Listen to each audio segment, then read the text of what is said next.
So here we have solar power here with Ubiquitous energy. So who are you? My name is Damon Hess. I'm the Vice President of Sales at Ubiquitous Energy.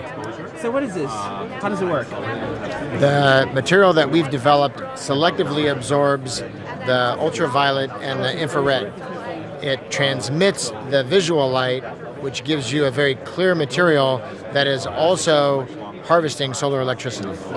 Can you carry this up? Is it fragile? Can you hold it up? That's how long the window has to last. So we need a lot more time. So right here, this is transparent. It's like a window. A little bit shady, right? A little bit of tint. A little bit of tint. But and most what does it do? most architectural glass has some tint anyway. Yeah, exactly.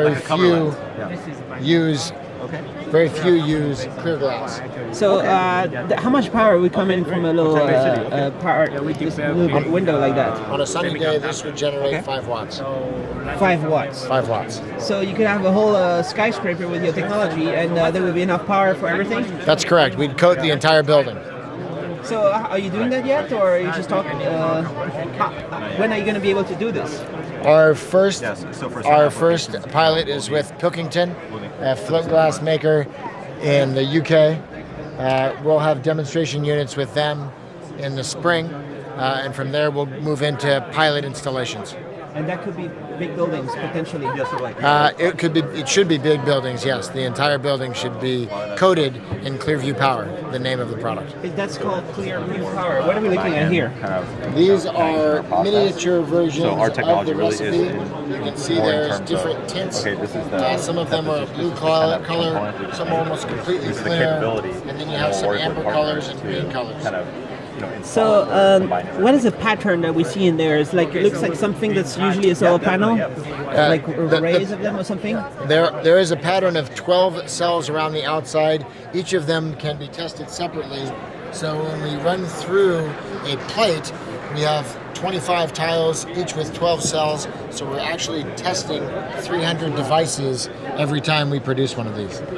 That allows us to get to higher efficiencies and higher yields more quickly through a combinatorial approach. So what's the performance compared to the most powerful solar cells? It's about a third today. A third?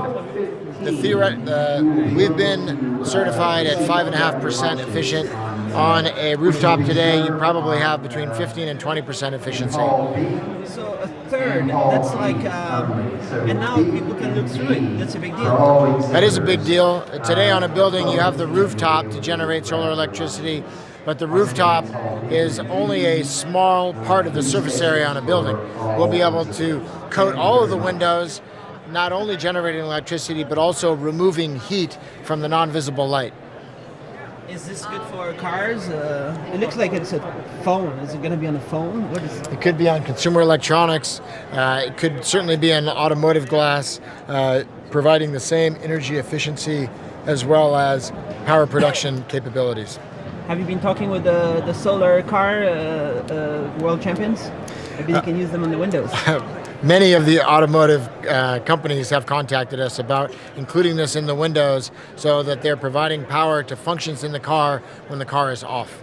So it's not only extending the range of the vehicle. And you say it's your recipe. So what is that recipe? How does it work? The recipe has a sandwich of transparent conductive electrodes and an active material in between. So that active material is where you find your p-n junction. That converts your photons into electrons. Those are driven to the anode and cathode, which are then routed to the edges where you have a bus bar in the frame that then is connected back into the electrical system. So all this hopefully is affordable, right? Correct. How is it affordable? Today the coating is similar in cost to the low E or solar control films that window companies are already putting on their glass to make them more energy efficient. So they put some filters right now, but you actually generate power. You don't just filter. Correct. Instead of reflecting the UV and the IR, we're absorbing it, converting it, and thereby removing the heat from that stream as well. So basically it's a no-brainer, right? Well, the idea is absolutely a no-brainer. It'll come in the implementation in these different application areas where we'll need the help of partners in order to get it onto the mass production scale. So Ubiquitous Energy, where are you based? Redwood City, just about 30 minutes from here. And so how long have you been doing this? The technology originally started at Massachusetts Institute of Technology. The company was formed in 2011. We moved out to Redwood City in 2014. And how much is this is out there yet? Is this something that's still to come? We're just in the application development stage now. The first demonstration units will be available in the spring. Which is very soon. Which is very soon. soon. But that's demonstration.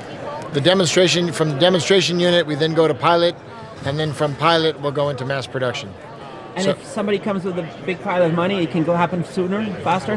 How does it work? Certainly, the more money that we have to invest, the more resources we can apply to projects, and that always has a positive effect on development time. Is there a need for a huge multi-billion-dollar factory to make it in mass production, or? It won't be a separate manufacturing process from the existing glass manufacturing today. It'll be a modification of tools they're already using to deposit coatings onto glass. And the kind of like structure that you see in the window, does it have to be like that, or is it there a way that you can just have it like a flat, the whole window, you don't even see something in there? Yeah, the lines that you see in this particular device are individual cells, and that helps us dictate what the output voltage will be. In the next iteration of our equipment, we'll move to a laser pattern, so you won't see the lines at all. Here's an example of that construction. Probably cannot see lines in there, even though they're similarly constructed to this device here. Nice. So how did this happen at MIT? Yeah, we originally were looking for disposable solar. We came upon recipes that allowed us to deliver transparent solar, and the market for transparent solar seemed bigger, so that's what we used to commercialize. So there's transparent solar is going to be huge, right? And I'd like to see all the roads be solar charging everything, like change the material in the road, because there's a lot of potential there, I guess. There is, certainly for thin film, but if it doesn't have to be transparent, it's probably not going to be our technology. Yeah. It would be a similar thin film technology, though. And but you will be in all the buildings and everything transparent. That's the plan. All right.